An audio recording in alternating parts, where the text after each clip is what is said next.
It's one of the harder ideas to take on board if we're modest and kind people, which, of course, we are. It feels sentimental and saccharine, something that someone brings out to lighten our mood, not because it's true.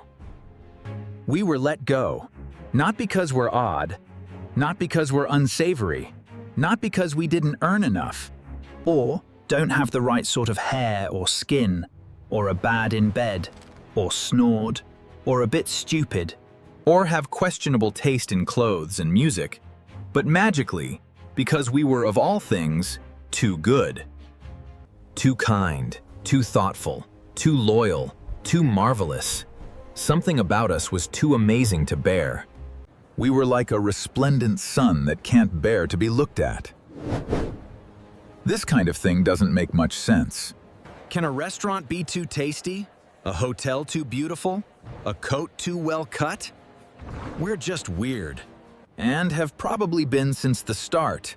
No one really likes us, we're ugly, especially looked at from side on. Our career is on the slide. There are bags under our eyes. We're objects of pity. That's how ruminations go.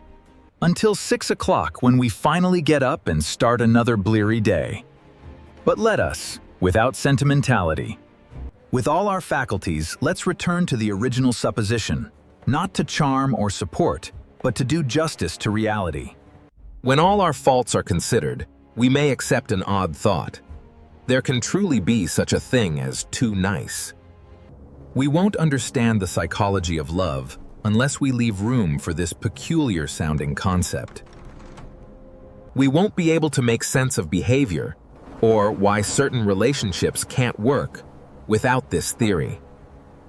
Unless we have a theory of the repulsive nature for some, of goodness and tenderness. The paradox is simple.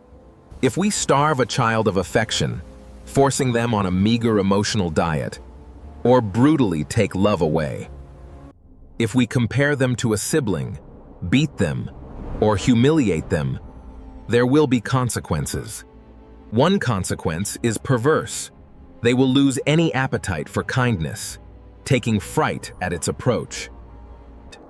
They'll turn away goodness, feeling nauseated by a gentle manner and sympathetic words. When years later, someone calls them on time, makes lunch, and promises never to leave them, listens to their sorrows, sits with them through their pain, they will register something positive is taking place. They may even sense, through glass, that love has arrived, but they won't be in a mood for it. The situation will be deeply unstable. We should, as good psychologists of suffering, be on our guard. They will, in time, feel they've been given a gift they don't deserve. I know, but I'll make sure they always know you do. They may not be able to say, "I hate you for your loyalty. I'm resentful of your kindness. You nauseate me with your constant thoughtfulness." This is what might be at play, beyond language. Why should this matter when we're alone in the apartment, shelves empty, looking across the kitchen table, where we had many breakfasts? We don't need to add self-hatred to the weight of rejection. We don't have to suffer twice from abandonment or from feeling fundamentally broken. We were turned down not for our awfulness, but because the gift we brought couldn't be digested. By our partner. Where are they now? Not necessarily with someone more wonderful, clever, kind, or tender. They may have headed towards someone who loves them less steadily, less kindly, with less focus. Because that is, in the end, far more manageable for them. It fits, it seems like home. So yes, we are allowed, in dark stretches, to hold firmly to a strange-sounding idea. We were left, perhaps, because we were too good. This doesn't have to be a denial, but a necessary truth.